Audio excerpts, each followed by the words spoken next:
If our sounding bell and Peggy's prelude was not enough to situate your body and heart into this space in a more peaceful way than perhaps 5 minutes ago, I don't know what might do that trick for you.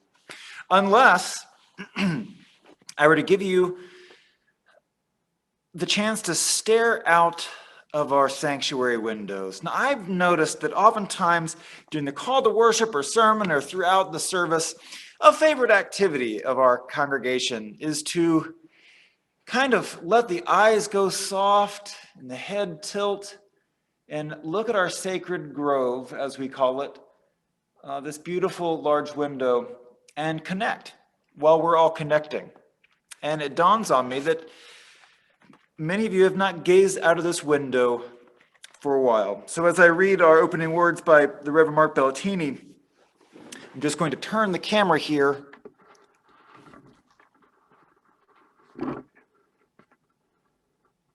so that you can get lost staring at trees. Part as parcel. I am part of you, O truth unfolding. I am part of you. I am part of the cosmos. I cannot see either its edge or its end. How amazing. I'm a part of a galaxy of millions, billions of stars. They say it's a pinwheel. How wonderful. I'm a part of a system of planets that swing around a small parent star. How strong the hands of invisible gravity must be to hold it all together just so. I'm a part of a planet, green and blue, along with mountains and seas and sponges and spores, robins and rain, periwinkles and perch, centipedes and cities. How great the variety. How astonishing the mutual dependence of it all. And I am with you. I am part and parcel of this moment with you. This simple silence which lasts but a few breaths and then is gone forever. But like cosmos, galaxy, planet, species, nation, climate, city, neighborhood, family, and circles of friendship, it is precious, a present for which I give thanks.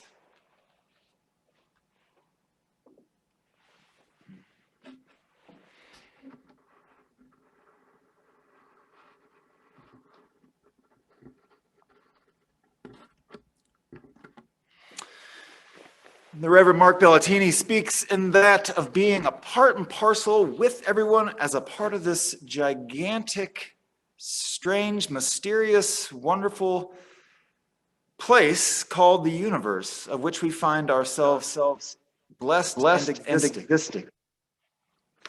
And we are glad that you are here on this morning as a part of this universe we call this Unitarian Universalist Fellowship of Central Oregon.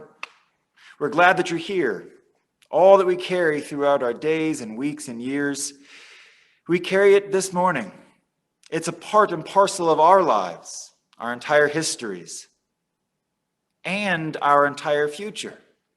We're talking a lot about science today, and one of the ideas I came across during my research was that time is a strange thing, the past, the present, and the future. We share them all together. We share them all because we're here right now, and each one of us brings the whole of ourselves. What a beautiful thing. What a sometimes difficult thing, but what a wonderful thing to be able to be together. Part as parcel, one amongst many. Welcome. We're so glad you're here today.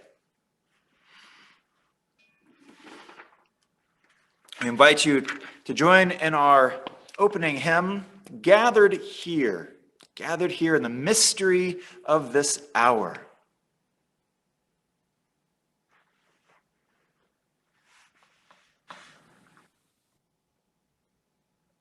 Gathered here in the mystery of the hour, gathered here one strong body, gathered here in the struggle and the power. Spirit, draw near.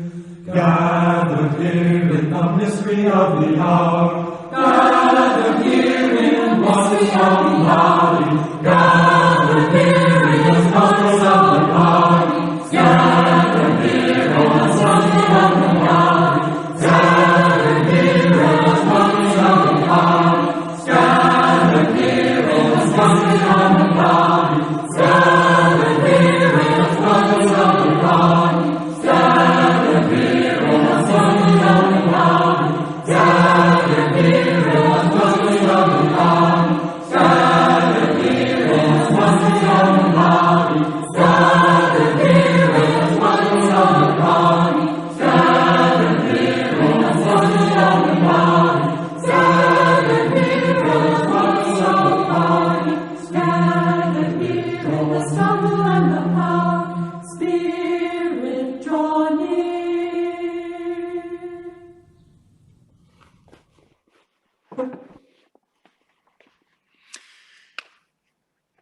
And even though we're not all gathered here, we are all gathered here together over time and space in the mystery of this hour. An appropriate song as we're thinking about Einstein and concepts of mystery and questioning and wondering and knowing and not knowing and imagination today. So even though we're not gathered here, yes, we are gathered here over Zoom with one another. And one of the ways we know this to be true is that folks have started sending in chalice lightings for us. And so, as proof that we are gathered here, or at least that Ross and Judy are, we'll now turn to them for our chalice lighting this morning. Good morning. My name is Ross Hart. This is my wife, Judy. We're stranded in Goodyear, Arizona. Amanda Gorman, America's Youth Poet Laureate, was one of the speakers at President Biden's inauguration. We'd like to share a few passages from her poem, The Hill We Climb. We are striving to forge a union with purpose, to compose a country committed to all cultures, colors, characters, and conditions of man. And so we lift our gazes not to what stands between us, but what stands before us. We close the divide because we know to put our futures first, we must first put our differences aside. When day comes, we step out of the shade, aflame and unafraid. The new dawn blooms as we free it. For there's always light, if only we're brave enough to see it, if only we're brave enough to be it.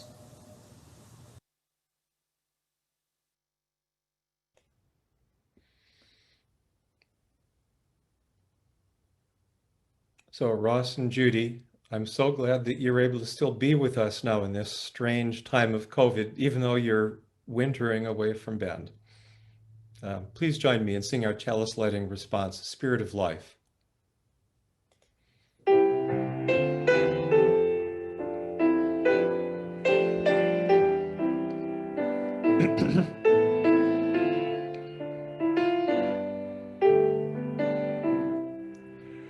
Spirit of life, come unto me, sing in my heart all the stirrings of compassion, blow in the wind, rise in the sea, move in the hand, giving life the shape of justice.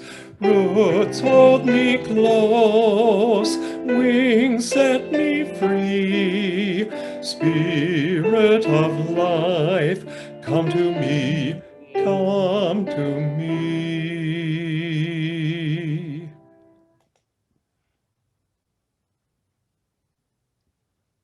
Good morning. I'm Chayla Sloper, your Congregational Life Facilitator, and I have today's announcements. Firstly, a very warm welcome to everyone who's gathered here today in Zoom, and especially for those who are visiting us maybe for the first or second time. We have a virtual visitor form that you can fill out. We'll have it in our chat. And this is also a way that you can contact us, or rather to get onto our email distribution list so we can stay in touch with you. This month's theme is beloved community. So for the month of February, that is to say, that starts tomorrow. That will be our focus for February. But for January, we're still on the topic of imagination. I was getting ahead of myself there for a second. First order of business is that the proposed bylaw change was overwhelmingly passed. We, like many other deliberative bodies, need a 2/3 majority to pass amendments to our bylaws, and we had a 96% in favor. So thank you for all the members who voted. So here's some things coming up this week. Tomorrow night, the camping group meets at 6:30 on Zoom. And so this is for planning camping trips, assuming that we'll be past any of the restrictions that would prohibit getting together for camping. So Judy Hurlbert is convening that meeting. So go ahead and sign up or go to our calendar, get the Zoom link, and join the meeting tomorrow night. That's at 6:30 to plan the coming year's camping trips. This Wednesday, the contemplative midweek service, excuse me, is at 7:30. So the first Wednesday of the month, we meet for quieter, slightly more casual, reflective time. Reverend Scott is leading it. And that's when we will have the theme of beloved community. So that's this Wednesday at 7:30. The monthly meeting coming up for the Women's Connections group is actually 2 weeks. It's this Friday and the following Friday. And you can RSVP to Women's Connections at UUFCO. We'll be watching a movie together about ritual making and bringing intention to our lives and having other opportunities to share our impressions and thoughts. Mark Steinberg would like to make sure that if you want to be part of a Super Bowl party next Sunday, join by Zoom. So this is going to be Super Bowl at a distance. He's thinking that we'll have our mics on so we can all make noise as is appropriate and share your favorite Super Bowl snack remotely, a recipe, describe what it is. Anyway, we'll be figuring that out as we go. Zoom will probably open at 3 and game time is at 3:30. Let's see what else we've got here. Oh yes, very importantly, on Saturday, February 13th, we have been invited, the congregation is invited to our Pacific West Regions Assembly. This is going to be from noon until 5 p.m. by Zoom. And there is a slight fee, and scholarships are available through the church. So contact Reverend Scott about that. The theme for that assembly is Love Right Through. So that'll be a nice dovetail with the theme of beloved community. And so there's a lot going on this week and more things in your weekly ACE, the all congregational email. And so at this point, I would like to pass the baton to Larry Price, who is the chair of UUFCO's Social Justice Steering Team. Take it away, Larry, and blessings on your day. Good morning. Good morning. Our social justice program is very pleased to be the recipient of the Greater Community Collection today. And as usual for Greater Community Collections, I will give a brief introduction to what's going on, to all that's going on with social justice at UUFCO. While the presence of COVID-19 has led to challenges, there's still a lot going on, a lot of accomplishment in the past year and all the years. For instance, the difficulties faced by those experiencing homelessness have only grown as a result of the pandemic. UUFCO continues to prepare a meal every month for the Bethlehem Inn shelter. In addition, our congregation was instrumental in starting REACH, R-E-A-C-H, as a local nonprofit to provide mobile outreach and case management to the local homeless population. And our congregation has collected needed supplies as well as providing funding. Our concern about income inequality has led to 2 projects aimed at elementary education educational opportunities, the Wildcat Wizards tutoring program, and the Fireflies group that provides books and other learning materials to those needing extra help in the summer. 2 projects focus on the highly topical issues of equity and inclusion. One is working closely with the Latino Community Association and the Interfaith Movement for Immigrant Justice to support the immigrant community, while the other has organized our own challenge programs of readings and discussions about white privilege, first last July, and then going on right now. Finally, a vibrant group on environmental justice is helping to inform all of us about this highly existential issue. Doing all this requires both volunteers and money. We have enthusiastic volunteers, although we would always like more. There's a lot of work to be done. And this greater community collection is one way to keep the money part happening. Thank you all for giving.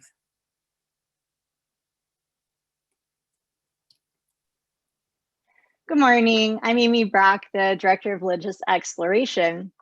This month, we've been talking all about imagination. And today, I'd like to practice imagining with all of you. If you missed the message in the ACE, to participate in our activity this morning, you will need 2, maybe 3 pieces of paper in case you need to reimagine something, a pair of scissors, and something to color with or write with if you like coloring or writing. I'm going to talk for a little bit, so if you want to grab those papers and scissors and something to write with, go ahead and do that. So we do a lot of imagining in science, and imagining is different than dreaming.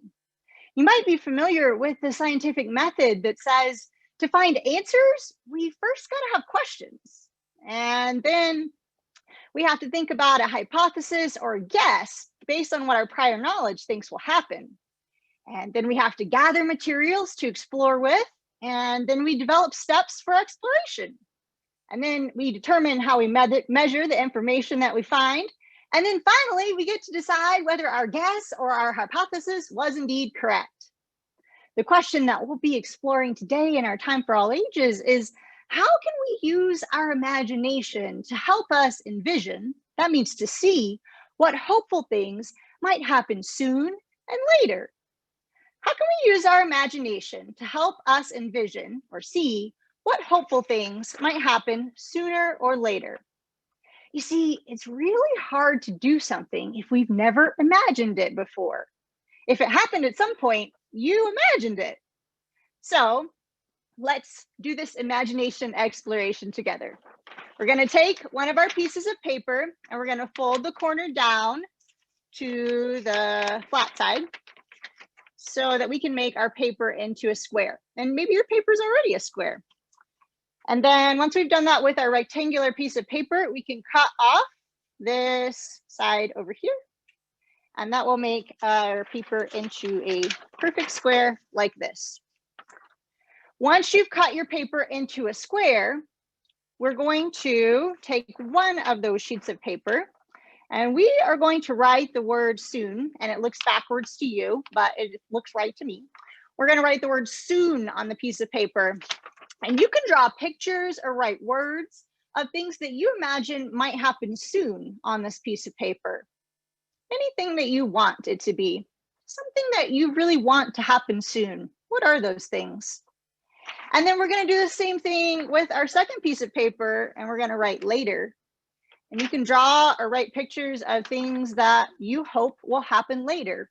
Yeah. And that just helps our brains get an idea of what we really want. So we see the spirit of imagination in nature sometimes. For example, you might have heard that every snowflake is unique and special. But did you know that a snowflake's shape changes based on conditions in the atmosphere or in the environment? That's right. Snowflakes don't just happen because random water droplets freeze. As an ice crystal falls to the ground, water vapor freezes onto that main crystal, and that makes 6 points on a snowflake. And so whether water vapor is really cold or whether it's really humid, that determines what those final points of a snowflake end up looking like. And sometimes snowflakes have long, sharp points, and sometimes they're more flat. And we know that heavier snowflakes fall faster than lighter snowflakes. And so, in the spirit of imagining and exploring, I'd like to see if we can take our soon and later ideas, our paper that we wrote them on, and make snowflakes out of them. You could draw the shape of a snowflake and cut it out, or you could do the folding method where you fold it into little triangles and then you cut out the little pieces, however you want to make a snowflake. And there's a little bit of engineering involved here too. We're going to move on with the service today, but I wonder if you could make your soon snowflake, however it ends up looking like, fall faster than your later snowflake. And that might mean that you have to get really creative. It might mean that you have to make some extra twists and maybe make the ends heavier. And when you drop those snowflakes, see which one falls faster. So I invite you to explore this on your own. And remember that snowflakes don't always know what they will look like in the end when they begin. They're kind of just an imagined form. I'm excited to see what your soon and later snowflakes will end up looking like. And if we were in person, it would be fun to do this, and then maybe we could make like a big collage out of them. But since we're not, if you want to send me a picture of your snowflakes, I'll see if we can make a digital version of that. And so ends our time for all ages today. Keep exploring, keep imagining, keep making snowflakes, and I'm excited to see what hopeful things will happen soon and later. And so ends our time together. Let's all say the Children's Covenant. In this place, I'm kind. In this place, I am loving. In this place, I am a friend to the earth and all animals and people. And in this place, I am loved.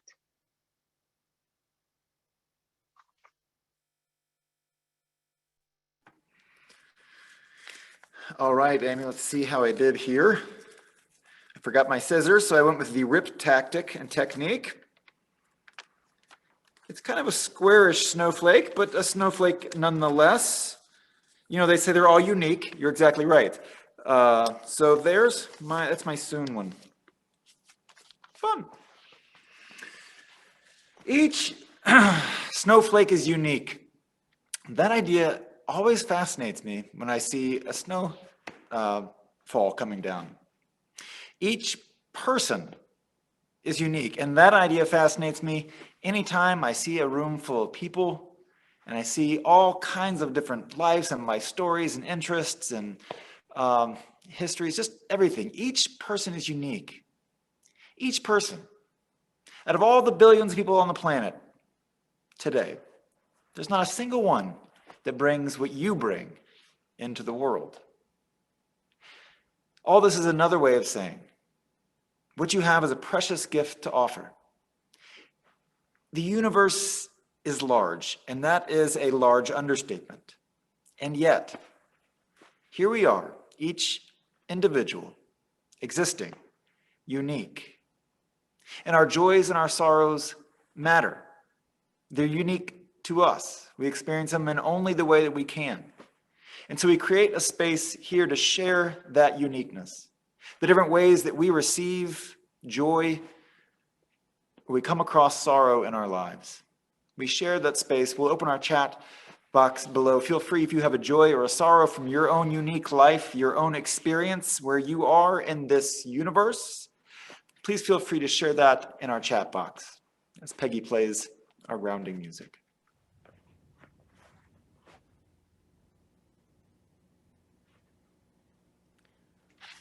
For those of us who spend any time with children, I would imagine that we have noticed the endless imagination that children have. I have students that come for piano, and I'm always fascinated by all the things they create out in the yard while their friends are having their piano lesson. And I'm always just absolutely just in wonderment at their creativity. And then I remember how I was when I was little, and I wondered what happened over these years to squelch that. Perhaps it's too much life, reality that we're faced with that makes it more difficult to create and imagine something different than what we have experienced. Well, as a musician, I'm always fascinated by the creativity of composers. And as you share your joys and sorrows this morning, I've chosen a piece of Debussy from the Children's Corner Suite called The Little Shepherd.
I'm going to sing a song for you now that's an old song, actually, from the UU hymnal, though it's new for us. It's 339 in our regular gray hymnal. Knowledge, they say. This is a perfect intro to Larry Price, even though the words were written before the time of Einstein. It still reflects the long-standing search for truth and knowledge inherent in our principles.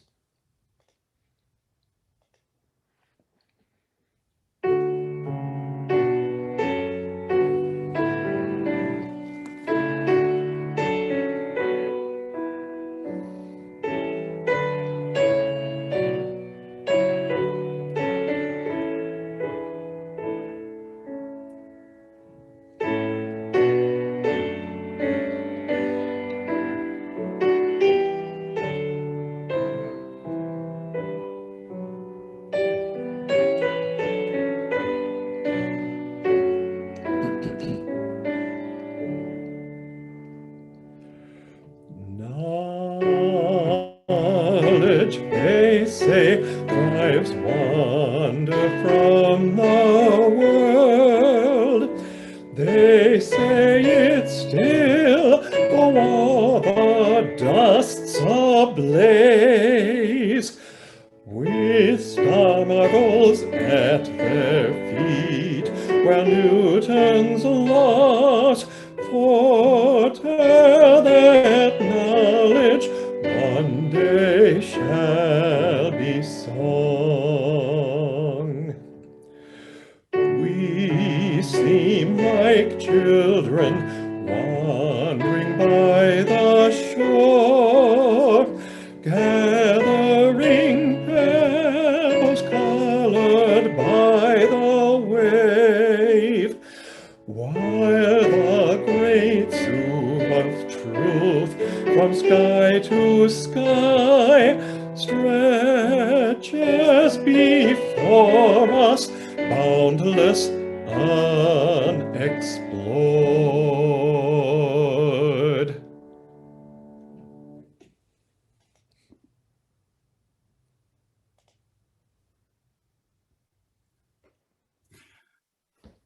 So hello again.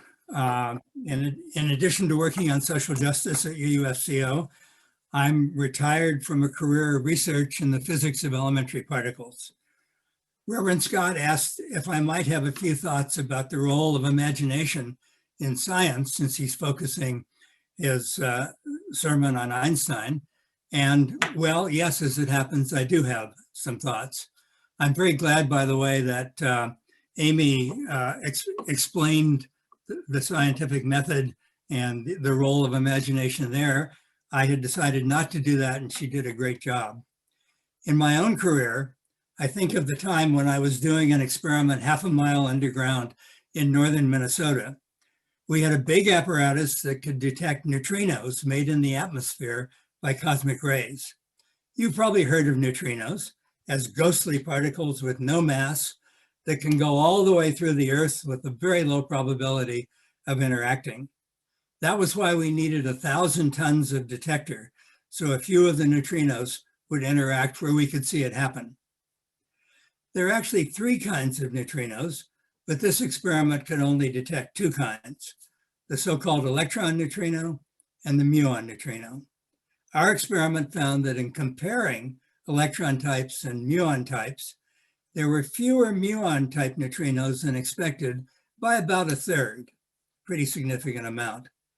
Since there were other neutrino experiments seeing unexpectedly low numbers of neutrinos, in one case from the sun, an imaginative theorist said, wait, what if we imagine that neutrinos actually have very tiny masses, small enough that no one has ever been able to measure them? Then look at these equations from quantum mechanics that show that the different types of neutrinos could turn into one another as they travel in an oscillatory way. So, you experimenters in the Sudan mind, your muon neutrinos are partly turning into the third types that you can't detect, and you measure only 2/3 of the muon neutrinos. And in that solar experiment, electron neutrinos from the sun are turning into the other 2 types that they can't detect. So that suggestion was intriguing and suggested that that was the explanation. But as always, it led to many further tests, including new experiments using neutrino beams to be sure it was the correct interpretation, which indeed it was. And we now know that neutrinos have tiny non-zero masses and that they do this funny oscillation. Einstein was famous for his use of thought experiments to assist his scientific intuition. He imagined taking a very fast train to catch up with a light wave and tried to imagine what he would see. He concluded that what he would see would contradict Maxwell's very successful theory of electrodynamics, and he really thought that Maxwell had it right. And therefore, he thought that it must not be possible to travel at the speed of light. And also that E equals mc squared. Okay, I left out a few steps going from not traveling at the speed of light to E equals mc squared, but it's a famous equation and you'll recognize that that's shorthand for saying that that's the way he developed the special theory of relativity. 10 years later, he imagined being in an elevator out in space, away from gravity, but accelerating upward so that he would feel a force pushing on his feet. He tried and failed to find a way to distinguish whether he was in an elevator or in a gravitational field, such as we know on Earth. So he concluded that a theory of gravity must also be a theory of all types of acceleration. After much work and learning a whole new theory of mathematics, he developed a theory of gravitation and acceleration as a geometric distortion of space and time. That was the general theory of relativity, which caused the world's newspapers to declare that Einstein was the world's smartest man. I've simplified some of the thinking about both neutrinos and relativity. For instance, it was the solar experiment that got the Nobel Prize, not ours. But it's completely true that science relies absolutely on imagination to make progress. Thank you.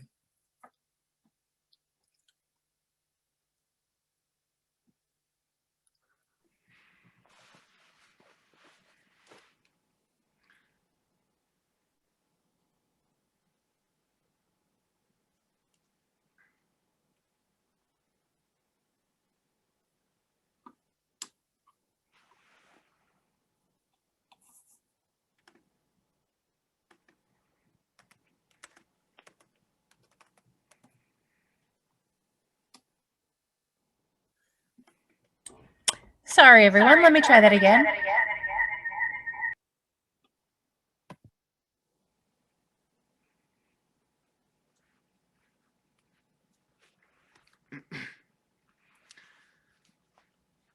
I'll just note that Leora is currently using a process of questioning and deducing, perhaps maybe even the scientific method, to figure out this video.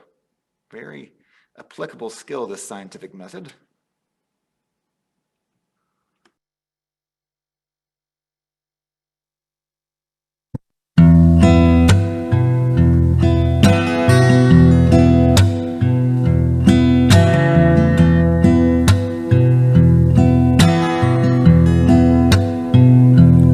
When I was a boy, each week on Sunday we would go to church and pay attention to the priest. He would read the holy word and consecrate the holy bread, and everyone would kneel and bow.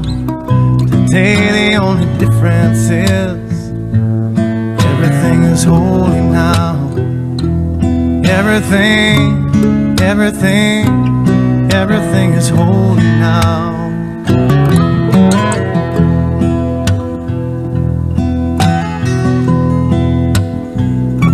And when I was in Sunday school, we would learn about the time Moses split the sea in two, and Jesus made the water wine. And I remember feeling sad, miracles don't happen still. Now I can't keep track, 'cause everything's a miracle.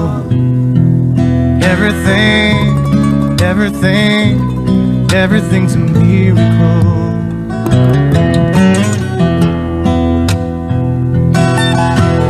Wine from water is not so small, but an even better magic trick is that anything is here at home. So the challenging thing becomes not to look for miracles, but finding where there isn't one.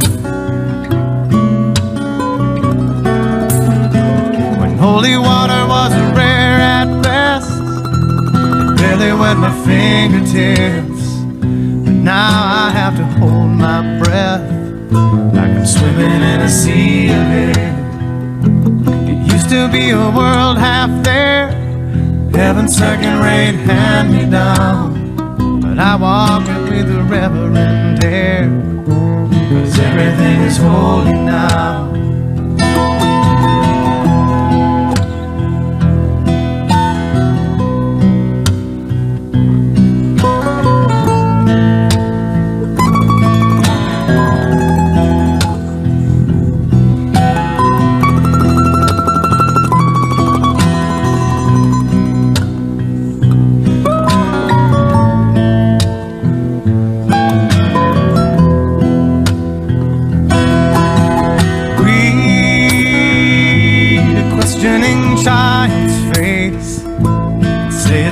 Testament, that'd be very hard to say. See another new morning come, say it's not a sacrament. I tell you that it can't be done.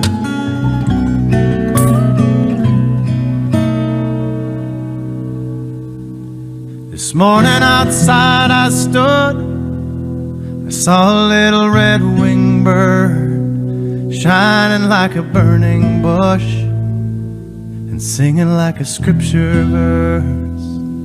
It made me want to bow my head. I remember when church let out, how things have changed since then. Everything is holy now.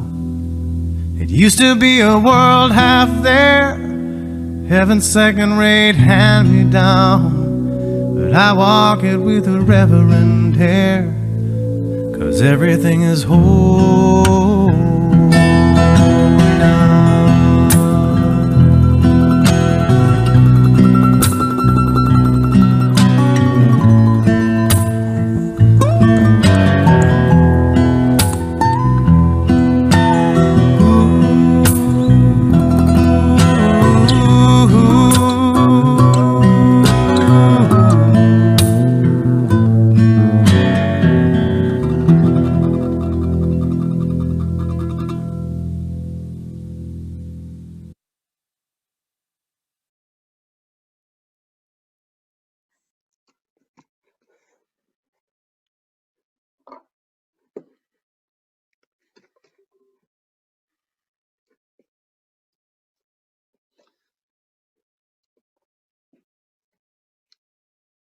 On Sunday mornings, I wake up really early. How early depends on how I feel about the service. But one of my traditions on Sunday mornings is I'm up before the sun rises, and so every morning I go out when the sun is coming up, and I just enjoy the sunrise. It's generally the only time during the week that this happens in my life. I'm generally not up before the sun. Sometimes in the winter, perhaps. And I wake and I have that sense of, miracle that Peter Mayer was just speaking about in his song, Holy Now, where I just look out onto these clouds and the sunset and the colors, and I just have that feeling and that expression as I wonder to myself, how? How in the world is this possible? And I know there are answers to those questions on what makes the clouds pink and light blue and yellow and orange in the mornings with some silver streaks in there. I know there's answers. I probably even learned those answers at some point in my life, and I don't know that I could tell you now. But what it does is it makes my body light and my face kind of relaxed as I wonder and imagine how it could be without really expecting the answer to come to me right then.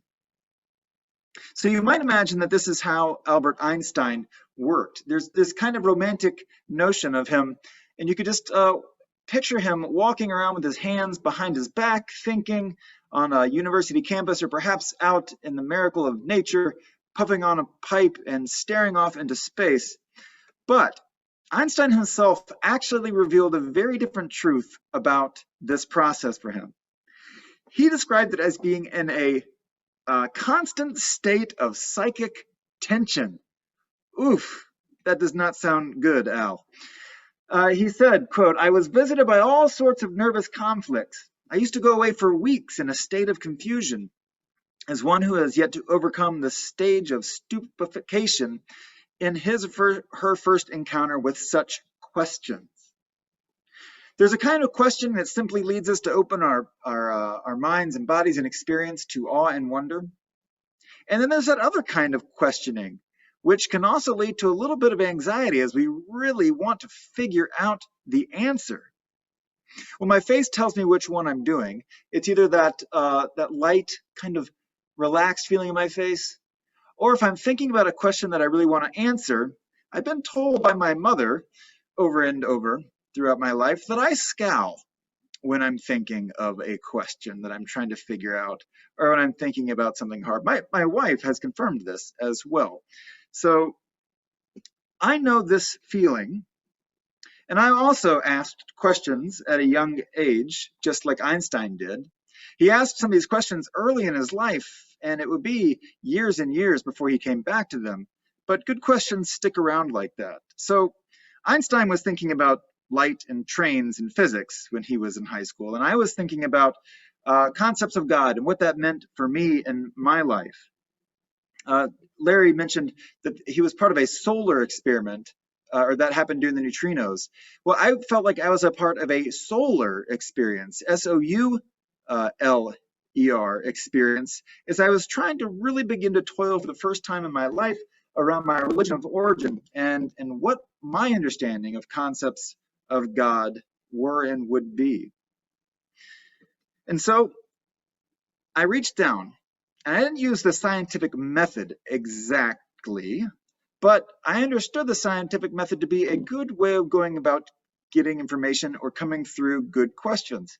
And so what I did was do a solar-typic experiment with that method, which is instead of looking for outside and tangible ideas for proof of God and existence of things that I've been raised to believe, I looked inside my soul, inside of myself, into those feelings of dissonance and tension, psychic tension that I was experiencing, and tried to figure out where it was that I was coming up landing with this, for me, question of God. So what I did to take on this solar-typic method was to decide, after much trying to make it work, in much the same way that Einstein's contemporaries really tried to get the current theories of Newton to work across the board, they simply couldn't. And so Einstein came along and was willing to think out of the box, was willing to kind of deconstruct things and think all of it new and build it from a different ground up. For me, this meant really and honestly and earnestly questioning my everything that I had been taught to believe. Now, after I did that, I was able to rebuild and reconstruct something that made sense to my soul and sense with my experience in the world around me. Now, of course, Einstein used all kinds of, he didn't just like throw everything out wholesale. He's definitely influenced and informed by many scientists of the day. But what he did was create something that was wholly new in his mind. What I feel like I was coming up to when I was beginning to question, deconstruct, and rebuild my understanding of what God might be, was to find something very similar for myself, something that was out of the box that I had been raised in, but that was making sense to my soul.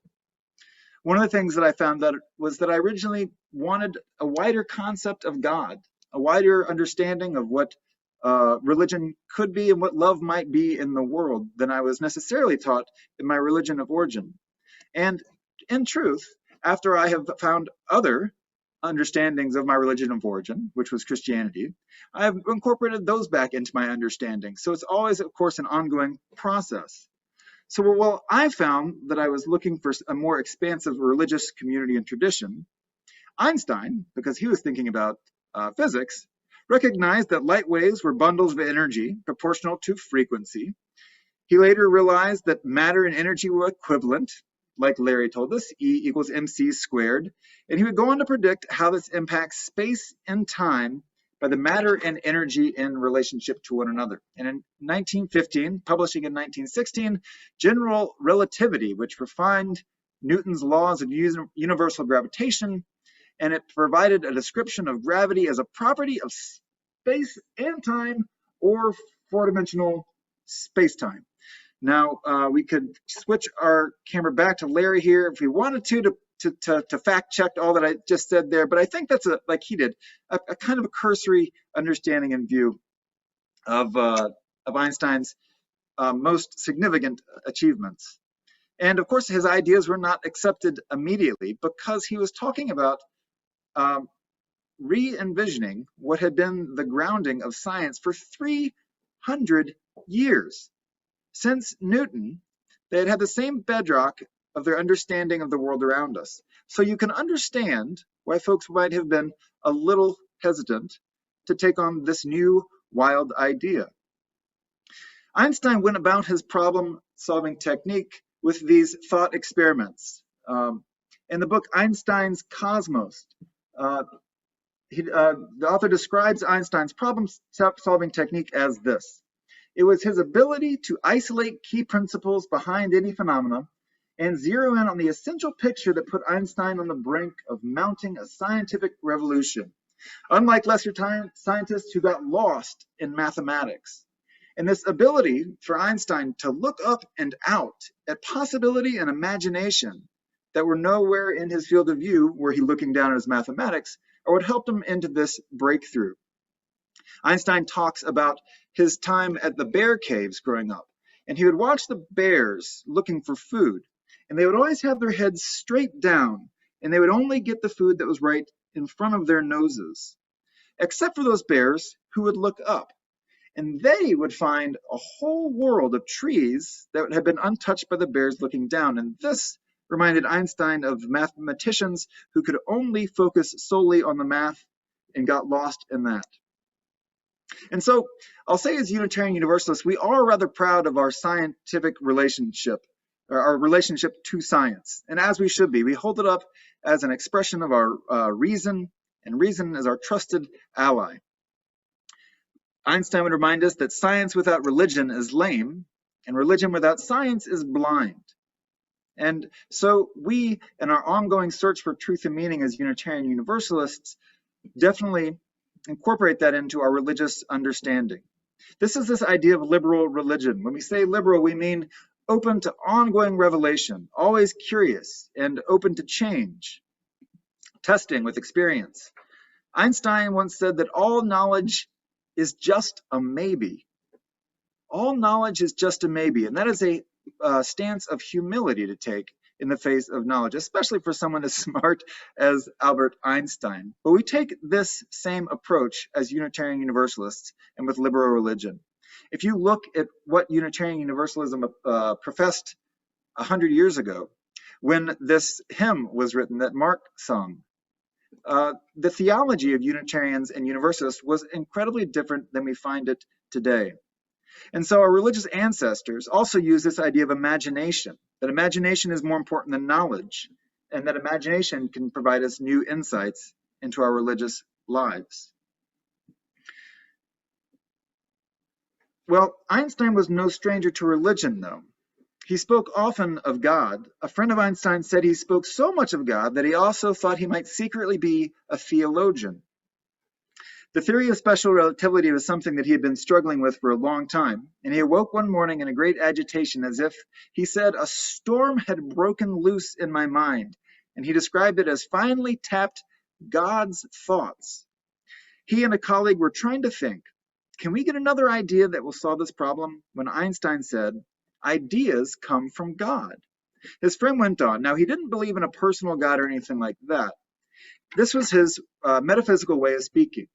You cannot command the idea to come. It will come when it's good and ready. And yet, you can create atmospheres, ask questions, and space in your heart to be more ready to receive those answers when they come from Einstein's God. In 1930, the Rabbi Herbert Goldstein of New York City sent a telegram to Albert Einstein. And he simply asked this question because someone with such insights into the universe and our physical world, people were really curious on his religious views as well. And so he asked, do you believe in God? Answer paid, 50 words. So Einstein answered in around 30 words, and he said, I believe in Spinoza's God, who reveals himself in the orderly harmony of all that exists, not in a God who concerns himself with fates and actions of human beings.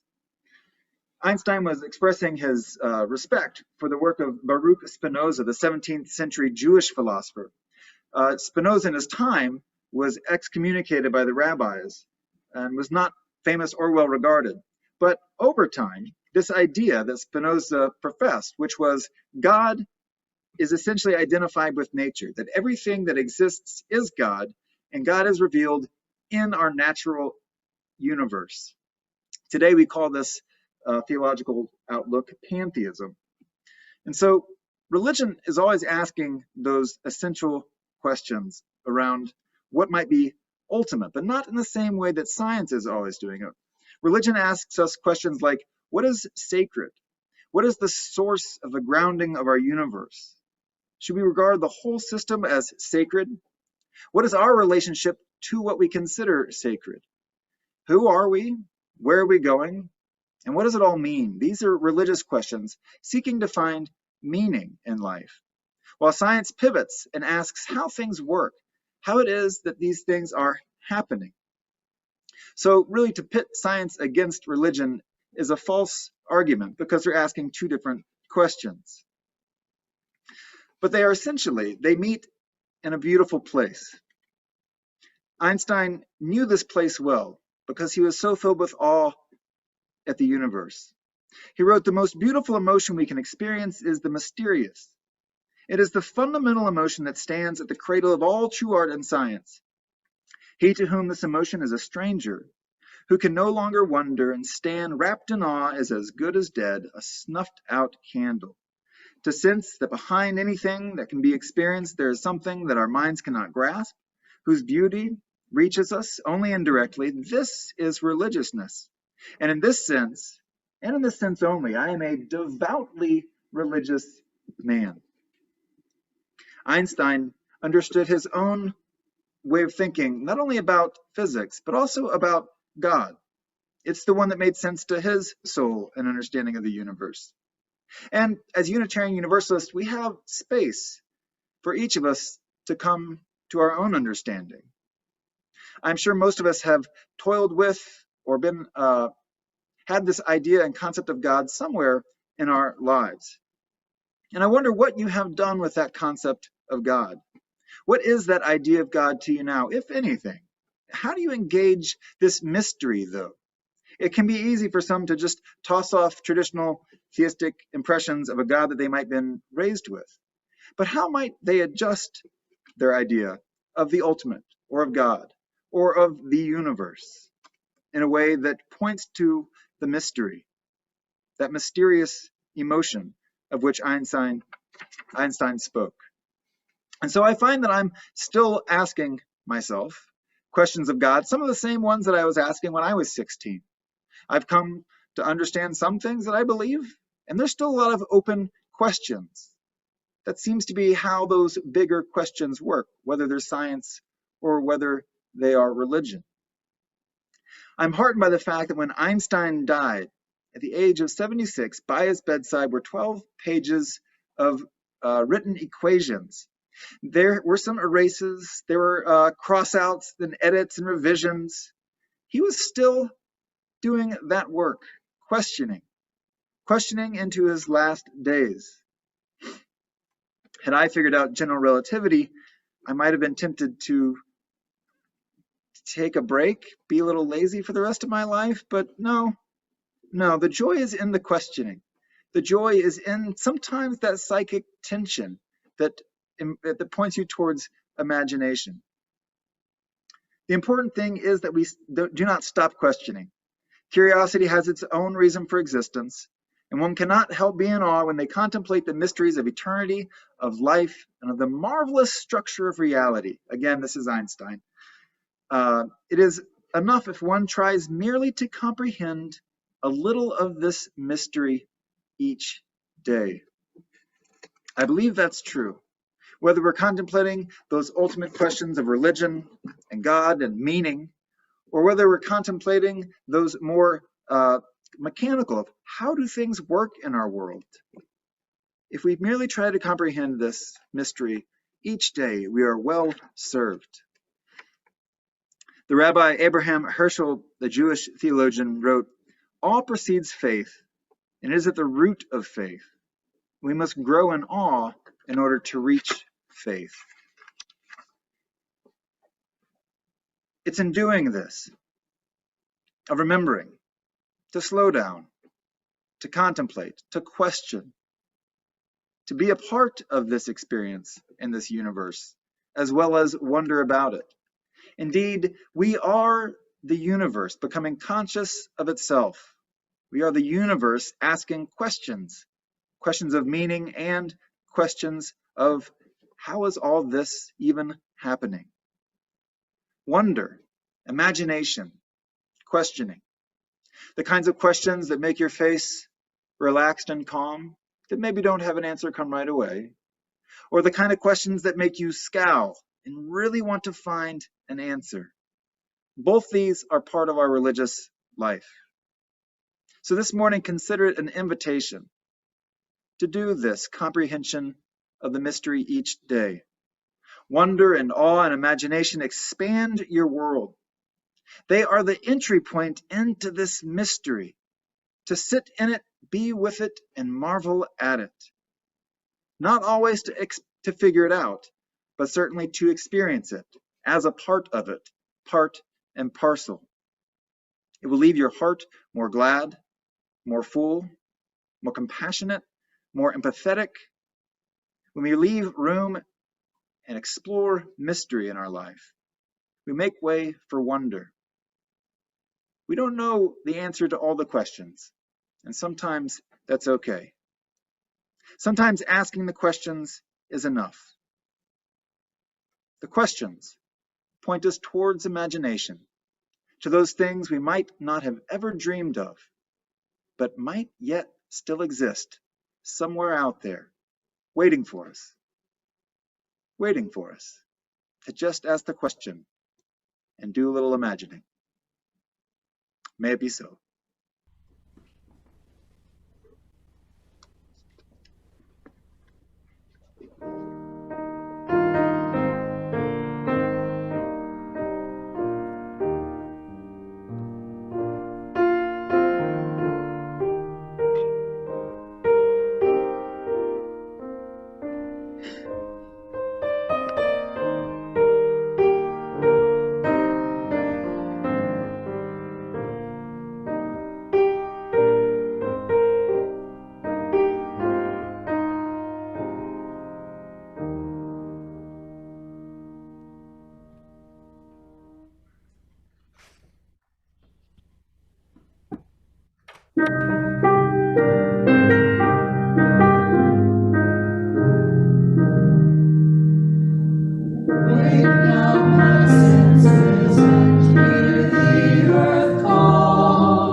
If you have lit a chalice in your home or wherever you find yourself this morning, we will invite you to extinguish it now. I will let you know that I did extinguish the chalice that is in our sanctuary, and I was having connection problems and had to run back here to my office. So the fire here has also been extinguished.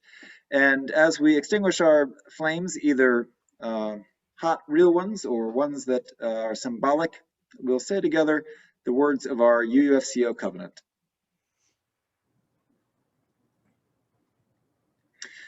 Love is the spirit of this fellowship, and service is its law. This is our covenant, to dwell together in peace, to seek the truth in love, and to help one another.